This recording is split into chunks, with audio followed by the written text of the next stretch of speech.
pela 14ª vez tentando gravar essa bênção. Acho que a senhora consegue perceber na minha voz que eu tô muito feliz gravando isso, senhora, de verdade. A senhora tinha que estar aqui pra ver meu sorriso. Eu vou falar agora sobre as 5 competências cobradas na redação do Enem. A primeira delas é o domínio da norma padrão da língua portuguesa, que avalia basicamente se a gente sabe escrever de forma formal. Isso não significa que tem que escrever difícil, cheio de palavras que ninguém usa, de forma rebuscada, né? Essa palavra é isso. É mais pra mostrar que tu consegue evitar erros básicos e manter o texto claro. Quando a gente fala da norma padrão, a gente tá falando sobre coisas como a concordância, regência, ortografia, pontuação, todos esses detalhes, né, que deixam o texto limpo, organizado, estruturado. Então, por exemplo, evitar gírias, não usar abreviação, cuidar pra não colocar vírgula no lugar errado, né, entre sujeito e verbo, né, enfim. Na hora de escrever, né, o corretor quer ver se tu tem controle sobre a estrutura, é como se fosse uma prova, né, que tu domina a língua escrita e consegue usar ela adequada naquele contexto que está sendo pedido. Ou, por exemplo, né, também não ficar repetindo muitas palavras, tentar substituir, usar sinônimos simples, né, pra conseguir substituir as palavras repetidas e reorganizar a frase pra não ficar repetida, né, não ficar assim.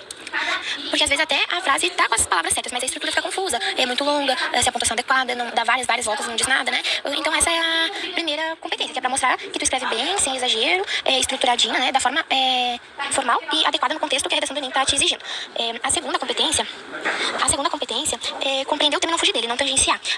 Porque a segunda competência ela avalia se tu realmente entendeu o tema, tanto, né, o tema e os textos de apoio lá. Porque não adianta escrever algo bonito, 1001 argumentos, repertório, intervenção, se tu tangenciou o tema, né? E pra mim, pelo menos, eu acho bem mais normal, né, tu acabar fazendo isso no sentido de, principalmente com o repertório. Porque daí, que nem a senhora disse hoje na aula, acaba que tu vai explicar o repertório, daí em vez de explicar o ponto importante e conseguir saber linkar ele, tu acaba explicando o negócio, daí tu quer fazer sentido, daí tu tangencia e no final acaba fugindo do tema, né? Então, ela interpreta principalmente, tu consegue interpretar e manter a coerência durante todo o texto, né?